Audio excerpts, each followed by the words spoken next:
Boom. We're live there.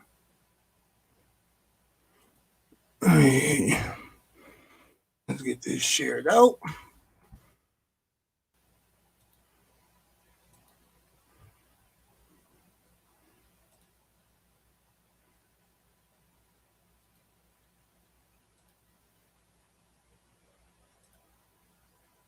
Boom. Let's get this shared on out.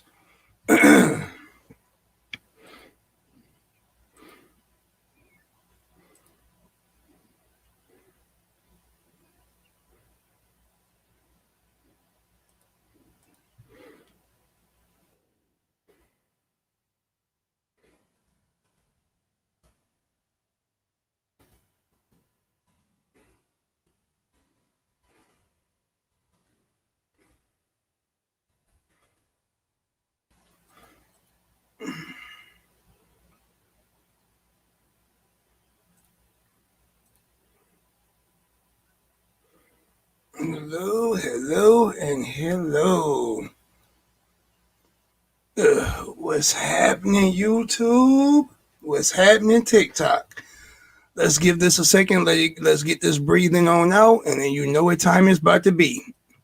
Welcome to the Multidimensional Memo Radio Show. The show bringing you the frequency of freedom and the sound of self-empowerment. How y'all doing on this good Tuesday evening? As you see right here next to me, we already have today's this evening's collective pool ready to go with the podcast. We just getting social media up and running.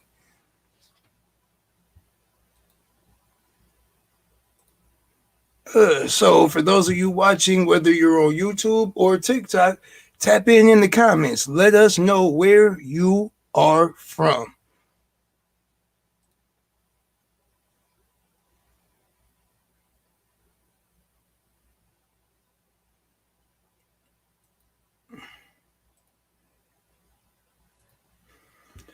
Let's tap in. Let's tap it in. Let us know in the comments where you're from. Song requests not right at this exact time. Right now, we are not a radio station with the ability to field song requests. That requires licensing. Doing so without licensing results in your channel being blocked. That is not our aim here. Like I said, the name of this station is the Multidimensional Memo Radio. And what I'm going to do is, since we got a couple of y'all I see on both platforms that have never made an appearance or heard what we do here, we're going to go ahead at this exact point, and this is where we're going to start recording the beginning of the podcast, and I'm going to give y'all an introduction to Multidimensional Memo Radio. Are y'all ready? Do y'all have y'all thinking caps on? I hope so, because today is a day where we're going to do some thinking. Let's take off. You're now tuned into the Multidimensional Memo Radio, the station that brings you the frequency of freedom and the sound of self-empowerment. Are you ready to step into your multidimensional destiny? Join along with Monsignor Maxx, Astrological and Psychic Consultant, as we delve into the intriguing complexities of the Innerverse and seek to activate our multidimensional nature. Multidimensional Memo Radio is the exclusive home of the logos.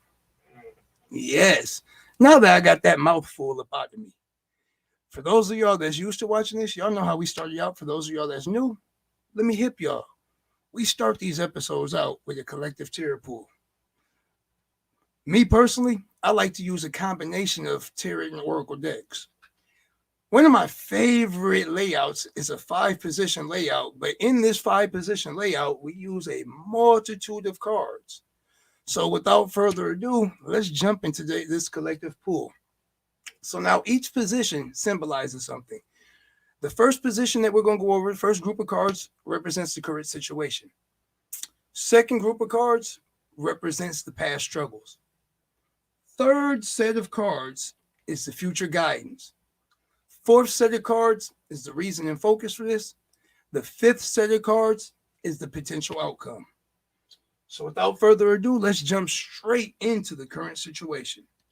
So current situation, we got a nice little collection of cards here. We about to get busy. So let's first look and let's see what energy is coming. And this is coming from this Egyptian Oracle deck. So for the current situation, we have number 55 of Fool. Now, this card is symbolic of the body of Earth in holographic time. It's also kind of known as the living 1D iron core integration field. This is an energetic field. This is that base consciousness. This is the consciousness of minerals. Think about it. Your bones are calcium. That's a mineral. All right. So now we come right into the major arcana with the Hermit.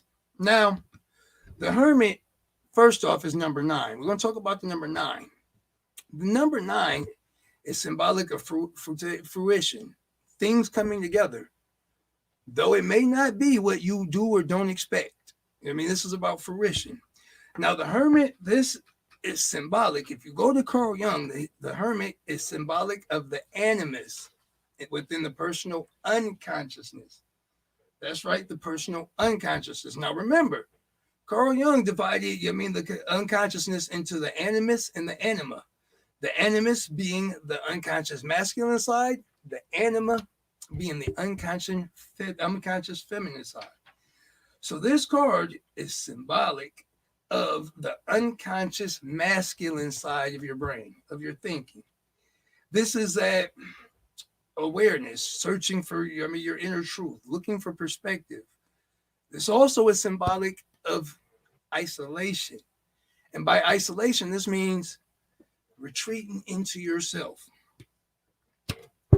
So now, interestingly, now that we pulled this and we see this is that living 1D iron core energy, let's see what the intuitive life coaching deck has for us on this current situation. And we pulled 2 cards out.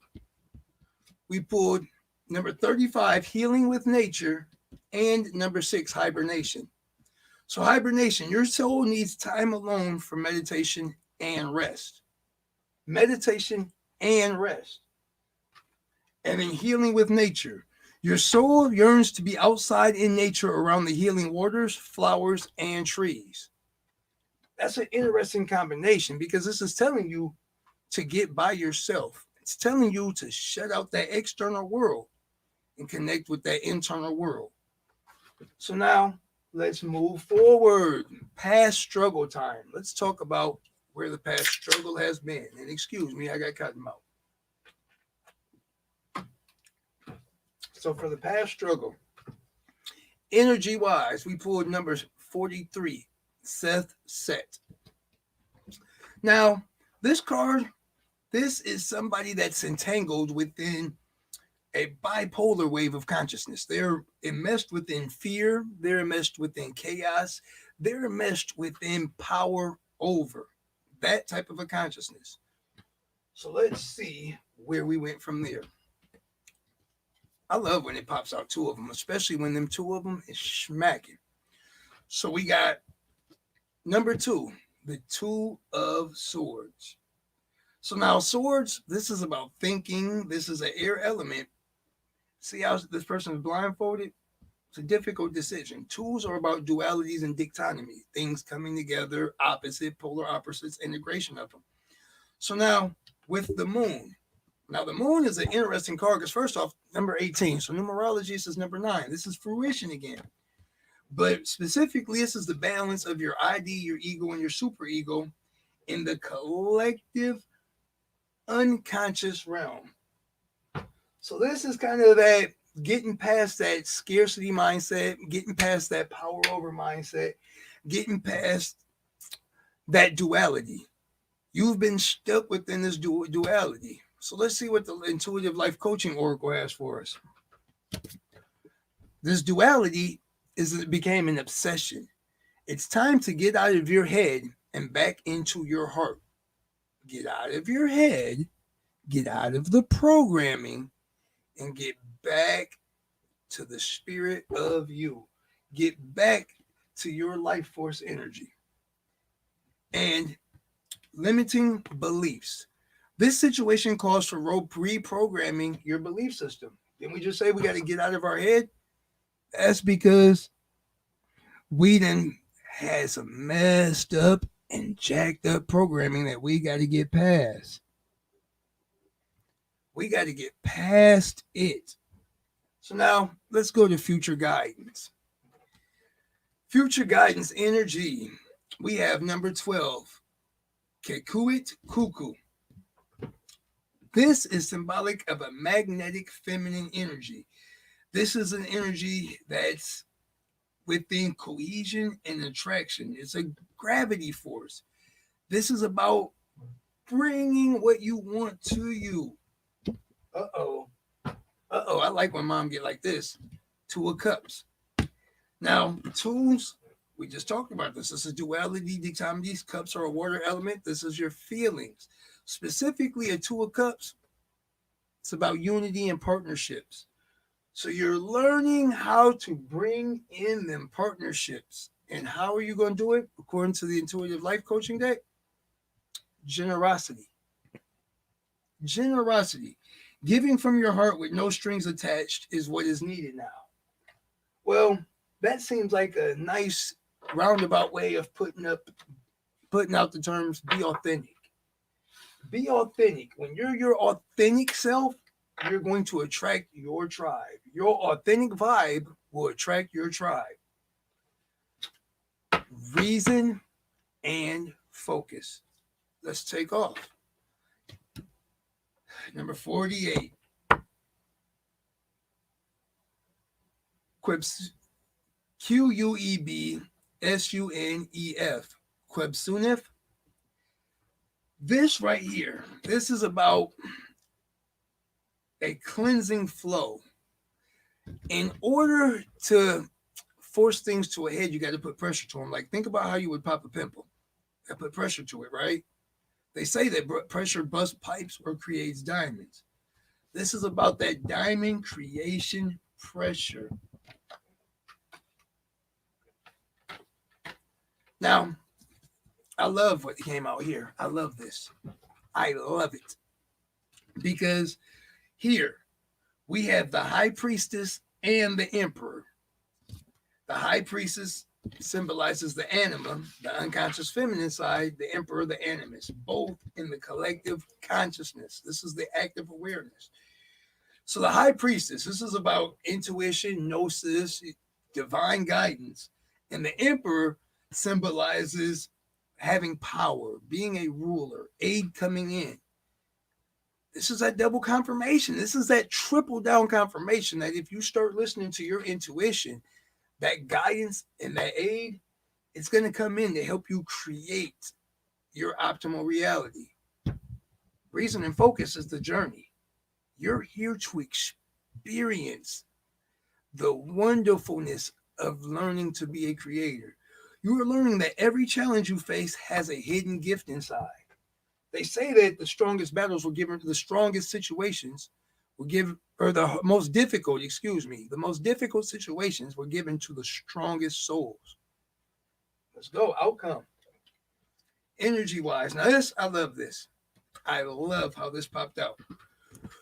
Out that Egyptian Oracle deck, number 5, Mot and Heket Sorceress. So you're going to get in your sorceress energy. You're going to get in your feminine energy. And Mot, this is about being balanced in it. This symbolizes law, justice. It's really the embodiment of time and space. You, the universe, experiencing itself. Oh, gave me chills. And then watch what comes out right after this. The world. The world. This is the collective unconsciousness. Self, a perfect blend of the anima and animus in the range of the self, in the persona. Watch this. And recognition. This whole journey is about you recognizing that you are the creation. You are the creator within the creation with the ability to co-create. Ooh, I love it. So now that we've got today's collective reading out the way, for those of you watching on TikTok or for those of you who may see this on YouTube, we're going to take a quick little break. So we're going to have some sidebar while I insert this little commercial break in the podcast itself. And then for those of y'all on Anchor FM, we right back in action in just a few moments. Don't go nowhere.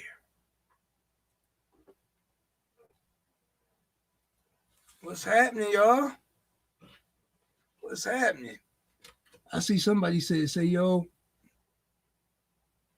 pussy, yo, pussy, yo, pussy, yo.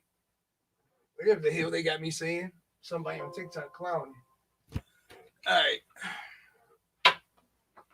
So, for today's actual podcast matter, we're gonna define what is magic in theory and practice. Just a couple minutes. Just a couple minutes. Let's talk about what magic is in theory and practice. Not just practice, theory and practice. All right.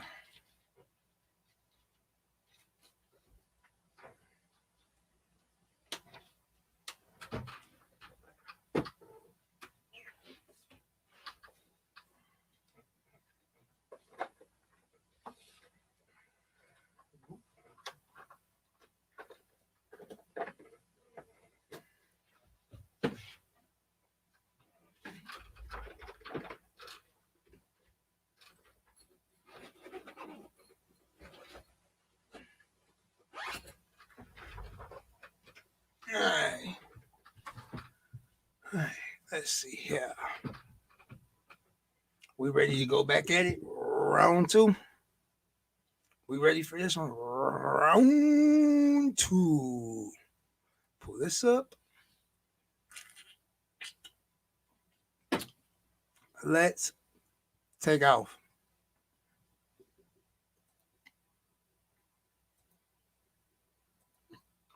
And we're back. So, as I've stated, today's subject is magic in theory and practice. So, what exactly would magic in theory and practice be? Well, before this, we're actually going to read directly from the work of Aleister Crowley. Specifically, we're going to be reading Book 4, Part 3, Magic in Theory and Practice. And from the PDF scope, or from the PDF file that I'm working from, let's see here. We're going to start at page,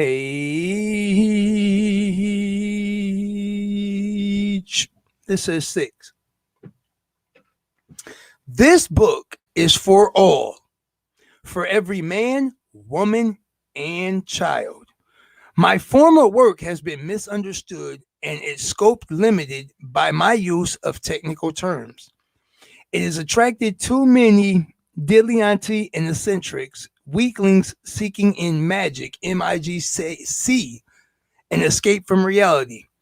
I myself was first consciously drawn to the subject in this way, and it has repelled too many scientific and practical minds, such as I most designed to influence. But magic, M-A-G-I-C-K, is for all. I have written this book to help the banker, the pugilist, the biologist, the poet, the navy, the grocer, the factory girl, the mathematician, the stenographer, the golfer, the wife, and the consul, and all the rest, to fulfill themselves perfectly, each in his or own proper function. Let me explain in a few words how it came that I embosomed the word magic, M-A-G-I-C-K, upon the banner that I have borne before me all my life. Before I touched my teens, I was already aware that I was the beast whose number is 666. I did not understand in the least what that implied. It was a passionately ecstatic sense of identity. In my third year at Cambridge, I devoted myself consciously to the great work, understanding thereby the work of becoming a spiritual being free from the constraints, accidents, and deceptions of material existence. I found myself at a loss for a name to designate my work, just as H.P. Blavatsky some years earlier. Theosophy, spiritualism, occultism, mysticism, all involved undesirable canonizations.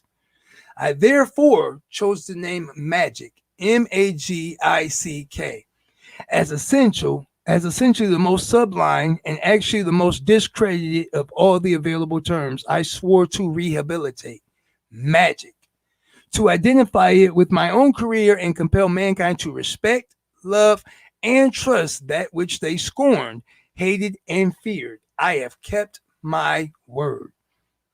But the time has now come for me to carry my banner into the thick of the press of human life. I must make magic the essential factor in the life of all. In presenting this book to the world, I must explain and justify my position by formulating a definition of magic and setting forth in its main principles in such a way that all may understand instantly that their souls, their lives, and every relation with every other human being and every circumstance depend upon magic and the right comprehension and right application thereof. 1. Definition. Magic, M-A-I-G-C-K, is the science and art of causing change to occur in conformity with will. Illustration. It is my will to inform the world of certain facts within my knowledge. I therefore take magical weapons, pens, ink, and paper, and I write incantations, these sentences, in the magical language, i.e. that which is understood by the people I wish to instruct.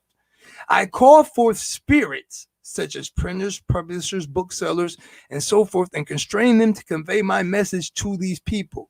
The composition and distribution of this book is thus an act of magic by which I cause changes to take place in conformity with my will. In one sense, magic may be defined as a name given to science by the vulgar. Postulate. Number 2. Now, before we even go to postulate, I had to look this word up. Postulate is a verb which suggests or assume the existence, fact, or truth of. In ecclesiastical law, nominate or elect someone to an ecclesiastical office. Basically, postulate means to assume to be true.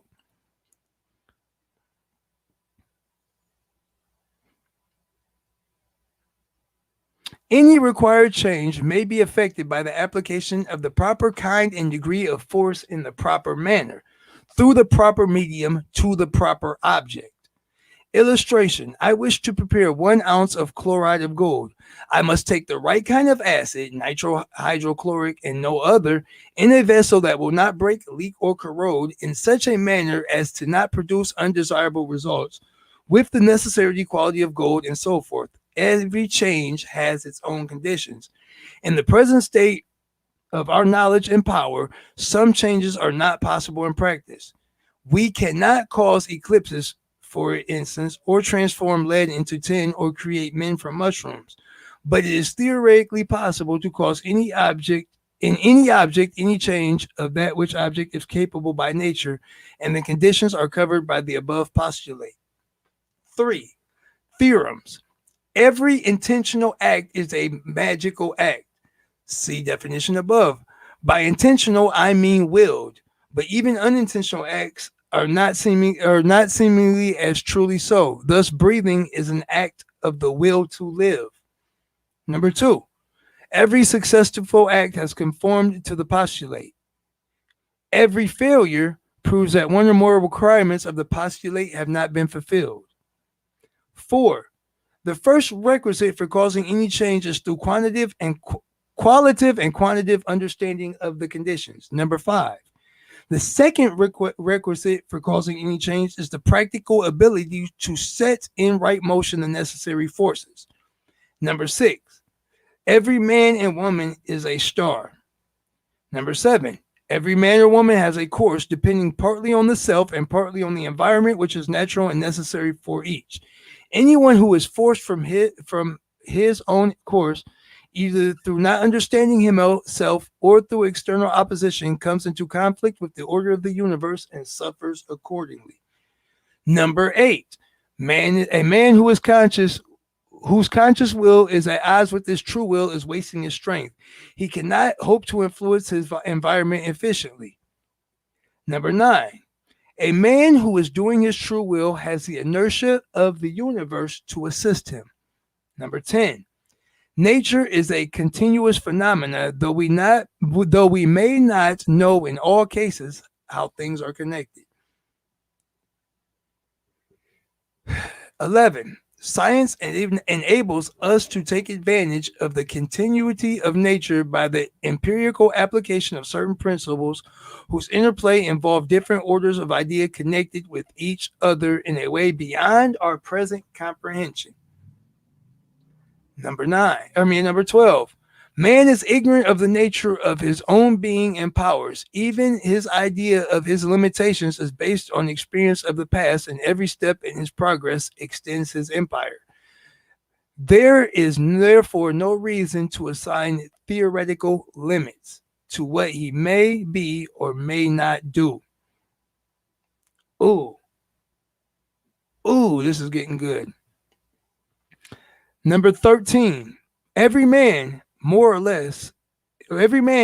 less aware that his individuality comprises several orders of existence, even when he maintains that his subtler principles are merely symptomatic of the changes in his gross vehicle. A similar order may be assumed to extend throughout nature. Number 14, man is capable of being and using anything which he perceives, for everything which he perceives is in a certain sense part of his being. He may thus subjugate the whole of the universe of which he is conscious to his individual will. 15, every force in the universe is capable of being transformed into any other kind of force by using suitable means. There is thus an inexhaustible supply of any particular kind of force that we may need. And I think right there is where we're going to stop for right now. Give y'all something to chew over. I want y'all to really think about everything I just read. For those of you who can see us on YouTube or TikTok, y'all see us, man, pop back. Look up House of Logos LLC on YouTube. For those of y'all on Anchor FM, you can either play this episode back, or if you want, you can go to YouTube, look it up yourselves. As I've read along with this, I really, really, really want you to listen to that and let them statements stew. Let them stew. And then, hopefully, one of the models happens. Hopefully, you start asking yourself some questions. Somewhere along in them questions, you ask, well, if I'm not experiencing this, what level am I playing the game of reality from? This is your host, Monsignor Maxx, and I thank y'all for watching this when you do watch it. Take care, people.